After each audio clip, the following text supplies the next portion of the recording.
Exactly یہ بڑا مسئلہ ہے. اب ذرا یہ فرمائیے گا وسیم اختر صاحب کہ یہ جس طریقے سے شرجیل میمن صاحب نے پریس کانفرنس کی ہے، اب اس کے اوپر آپ کا نقطہ نظر کیا ہے؟ کیونکہ ظاہر ہے اس میں تو ایم کیو ایم پر الزام لگایا جاتا ہے، اس میں بلدیہ ٹاؤن فیکٹری کے واقعے کا تذکرہ کیا جاتا ہے. ظاہر ہے کہ that was a criminal act, سزا ہونی چاہیے تھی لیکن آج تک نہیں ہوئی.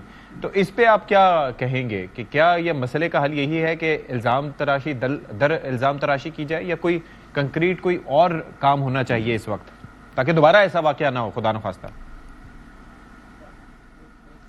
دیکھیں، اگر تو ہم سیریس ہو کے ایکچوئل ریزالو پہ جائیں، مسائل کے حل پہ جائیں، تو ہمیں پچھلا بھولنا ہوگا. اگر میں پیچھے چلا جاؤں تو پھر گڑے مردے اکھاڑنے والی بات ہے. پھر پاکستان ٹوٹا بھی، اور پاکستان میں پہلی دفعہ ہائی جیک بھی ہوا ہے جہاز، تو اس کو چھوڑ دیتے ہیں. غلطیاں سب نے کی ہیں. چلیں ایم کیو ایم پہ الزام ڈال دیں آپ، ایم کیو ایم نے سب کچھ کیا ہے، بہت بری جماعت تھی، فرض کر لیتے ہیں. آپ تو 17 سالوں سے حکومت میں ہو، سی ایم آپ کا ہے، اور چیف منسٹر جو چیف ایگزیکٹو ہوتا ہے اس کے پاس سارے پاورز ہوتے ہیں. تو آپ نے وہ بگاڑ جو ہم نے چھوڑا تھا وہ ٹھیک کیوں نہیں کر لیا؟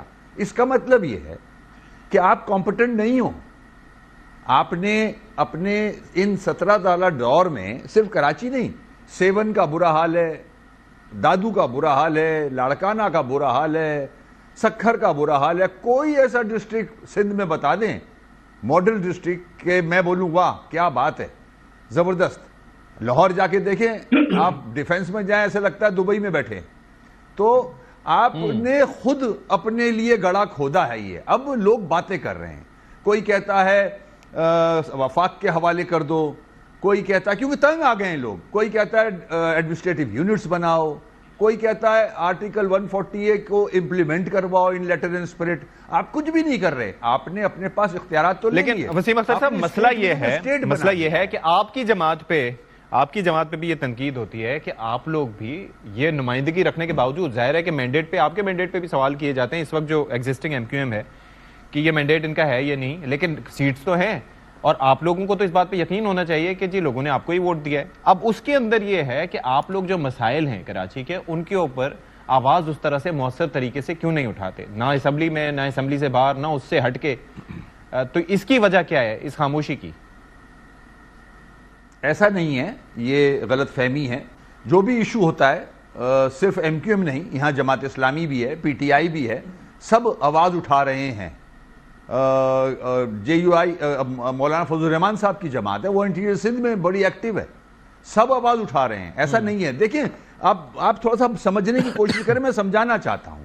یہ 40-45 سال ہو چکے ہیں کہ ایک جو وڈیرا مائنڈ سیٹ ہوتا ہے نا، اس نے ہمارے انٹیریئر سندھ کے جو میرے سندھی بھائی ہیں ان کو محروم رکھا ہے ساری آسائشوں سے، ساری بیسک نیڈ سے، اور ان کو کنٹرول کیا ہوا ہے ٹوٹل. اب وہی سوچ وہ شہروں میں لانا چاہتے ہیں. جیسے حیدرآباد ہے، کراچی ہے. کراچی حیدرآباد میں جو لوگ رہتے ہیں ان کو ایکسپوجر ہے، وہ ساری زبان بولنے والے لوگ ادھر بسے ہوئے ہیں آ کے، وہ آپ کے ان کے قابو میں نہیں آ رہے. آج لاوا پھٹا ہے، یہ حادثہ ہوا ہے، لوگ باتیں کر رہے ہیں، لوگ بول رہے ہیں کہ بھائی آپ نہیں سنبھال سکتے، آپ مینیج نہیں کر سکتے، آپ فیل ہو گئے ہو 17 سالوں میں. یہ شہر اتنی بڑی آبادی کا شہر ہو چکا ہے، 4 کروڑ سے اوپر کا شہر ہے.